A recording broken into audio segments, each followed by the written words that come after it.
Hey everybody, welcome back to my channel. Today we're doing a cooking video, which is so long overdue in my opinion, but I've wanted to make this recipe for a while and I finally figured out some time to make it. So we're gonna make some espresso chocolate chip cookies, which is just chocolate chip cookies but with espresso chocolate chips. You can make this more intense by adding espresso powder and by adding cocoa powder and making it so like very intense, which I've said before, but like I don't really want to do that. Also because I don't have that stuff at home, I don't want to go out and get it. So I thought let's just make some normal cookies and add some espresso chocolate chips. I wanted to open this since I bought it, but I know like if I open it I would finish it, so I kept it closed and now we're gonna open it. So let's get started. I'm very excited about this recipe, maybe because I haven't had a cookie in a really long time, but it's gonna be good. I have a good feeling about it. So here we go with all our ingredients. We need some white sugar, brown sugar, vanilla, baking soda, not baking powder. We need some sea salt, chocolate chips of course, any kind you want, butter, we're gonna soften this butter up, and of course we need all-purpose flour. This is kind of heavy so I'm not gonna pick it up. This is actually a dough whisk. Wait, no, it's a Danish whisk, I think. I bought it just for this recipe. If you don't have an electric hand mixer, you can use one of these and it works very well. So that's that. Of course, a mixing bowl. This is pretty big, can't lie. And the recipe I'm using, I actually had to put in half because I don't want to make 4 dozen cookies. So yeah, I just wrote it out. If you want a screenshot, just screenshot. This actually makes 24, I think. Okay, so to my bowl, I'm gonna add softened butter. My butter was not softened, and so I had to soften it. And by that I mean I made my sister do it, so it turned out really well.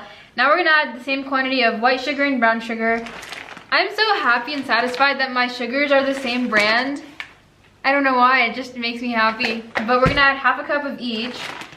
I don't really make a lot of sweets like often, or if I do, it's like for the kids I nanny, or it's for my friends. I'm not a big like sweet person. I am a pretty sweet person. Can you stop? I'm letting you eat these. Did you know that when you're baking, sugar is a wet ingredient? I bet some of you didn't know that, so now you know. Which means you basically mix your wet ingredients and then you add your dry ingredients gradually. And sugar, in case you didn't know, is a wet ingredient. So, look at that. I get so terrified when I'm working with sugar because like if I spill it, then like ants come everywhere. Okay, now we're gonna cream this together. You can use an electric whisk or like electric mixer, but mine is in Dallas, like half of my life. So we're gonna use a Danish dough whisk, which is pretty much gonna do the same thing. It's just gonna take a little more effort, which I wasn't really a fan of, but you know, I don't have any options now, so here we go. Okay, so I've creamed together my butter and sugar. I don't know how creamy it looks. I think if I add the egg, it'll be better after. It looks like this. It kind of looks like little cookie dough, you know, which is what we're going for ultimately. But if I have to add like a lot of flour, I'm not sure how this is gonna turn out. So I'm not very confident at the moment, but we're gonna trust the process. So we're gonna add an egg. I'm using the brown egg. This is kind of big actually. Whoa. All right. Okay, so adding the egg really helped. Now it looks like banana pancakes. If you've ever made banana pancakes, that's what it looks like. So I think that's right. We're doing something right here. And now we're gonna add in our vanilla, which, you know, I feel like I did a whole entire math problem by dividing this recipe in half. So 1 teaspoon. Let's just measure that like this. Dissolve your baking soda in hot water. Okay, this is like a new thing I've never heard before until I followed this recipe. You're supposed to take your baking soda and dissolve it in hot water. You're not supposed to just add it on its own. So I'm gonna do that in a little bowl, and then I'm gonna add it to my little mixture, and then I'm gonna add, what else? Flour. I haven't made cookies in so long. I used to make cookies a lot in high school because I had like a ton of friends and I would make food for them, but I haven't done that in so long now that it feels just so foreign to me now. Okay, here we go. We're gonna add 1 teaspoon of this into 2 teaspoons of hot water, mix it together, and then add that in. I don't know what that's supposed to do. I'm sure there's science behind it, so let's just trust the process. So I've got my baking soda and water in a mixture right here. You literally can't see it, but we're gonna add it in. We're also gonna add a pinch of salt. I'm using sea salt. You can use like, we also have pink salt, but I like sea salt in cookies because sea salt with chocolate, just so good in my opinion. So add a little bit of salt and we're gonna mix this again. I have a lot of faith. I think this is gonna turn out very nice. I'm seeing my friend today after a really long time. seeing my friend Ariana, and we're gonna work on school stuff together. So I thought, let me bring her some espresso chocolate chip cookies. It's the holiday season, like almost, because it's nearing Thanksgiving. I don't know when will this be up, but it's kind of nearing Thanksgiving at this time. And she works in retail, so she works really hard. And so I don't want her to feel like burned out. So I think cookies will be a good gift, you know? I opened a new bag of flour and I kind of tore it. So that's fine. We're just gonna add 1.5 cups. Flour scares me because it just is so unpredictable. Here we go. 1. And we're gonna measure 1/2 using this. Okay. There we go. Let's add this. Wait. That's 1/2. It is? Yeah, so you just added 3/4. My sister, ladies and gentlemen, behind the camera. Looks good, huh? All right, now we're gonna, this looks like a lot. I can't lie. I'm gonna add the chocolate chips at the end, okay? Because should I add them at the end? Yeah. I mean, it's gonna taste fine at the end anyway. Let's just mix it. This is so satisfying. I wish y'all could see this. But I'm just creaming together. Is it creaming? It's combining because it's 2 different ingredients. It's like wet and dry. I love cooking, honestly. This is so satisfying. It went from just like a pile of flour, so it looked like snow, and now it's like coming together. And it looks real good. So this is what my dough looks like now. It's really coming together. I know y'all can't see it. I would show you, but my hands are dirty, so we'll just sit tight on this one. I'm gonna open this packet up. I have been wanting to open this for a solid month, maybe. I'm gonna need a scissor. Be right back. There's a scissor right here. All right.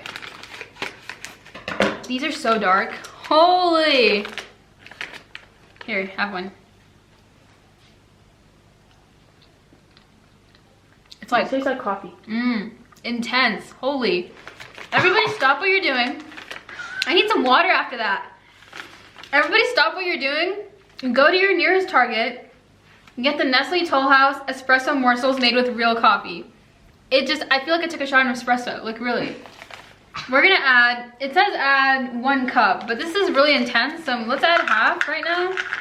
Holy, this is good. I knew I shouldn't have opened it. I am so glad I kept it to do this because I know, oh, this is such a beautiful sight. Look. Okay, now we're gonna combine this again. So I used my hands and I combined it into a little log. You can wrap this in saran wrap and put it in the freezer actually. When I was in 7th grade cooking class, we did like a skills for living class. We had a cooking unit. We would make cookie dough and then roll it up in saran wrap, put it in the fridge or freezer, and then take it out and slice it. So it'd be perfectly round. And then we would put it on the baking tray and bake it. So that's an option you can do. I just combined it with my hands because the dough whisk was really like not working at the very end. Like it does work to combine things, but not to make a solid dough. And the dough looks really good right now, can't lie, can't lie. So now I'm gonna put it on a baking tray.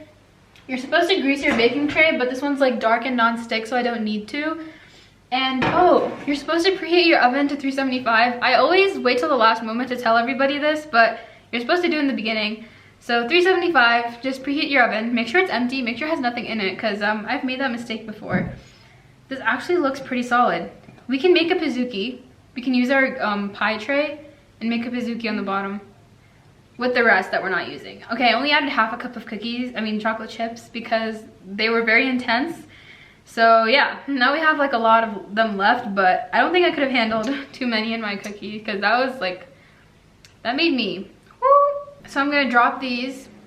They're about the size of your eyeball, pretty much, and put them on my baking tray right here. Pretty huge baking tray. My mom got this at Marshall's, I think. But yeah, just fill up your baking tray with all your dough and then put it in the oven. And I'll show you what it looks like when it's done. So this is what my dough looks like left. It's pretty big, I can't lie, like it's pretty huge. My oven just finished preheating my recipe. Here is the tray. I really have high hopes, I can't lie. This tasted amazing, like by itself. So I want to see what it's like when you put it in the oven and get it out. You guys, look at that. They're pretty big too. Okay, well, not huge, but pretty solid.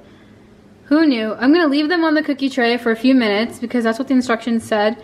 They're gonna get cracked and don't worry about it, that's just normal. And then after they get like stiff, we're gonna move them to a cookie tray or like a wire tray.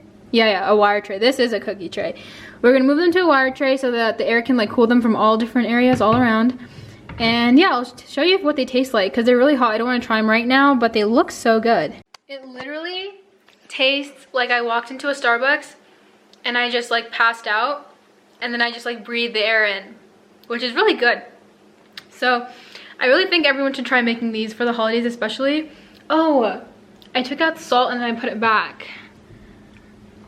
Add some sea salt to your cookies after they come out of the oven because they taste even better that way. Maybe that's just my personal opinion, but I think it tastes great. You should totally try making these. Took like 10 minutes, 10, 12-ish.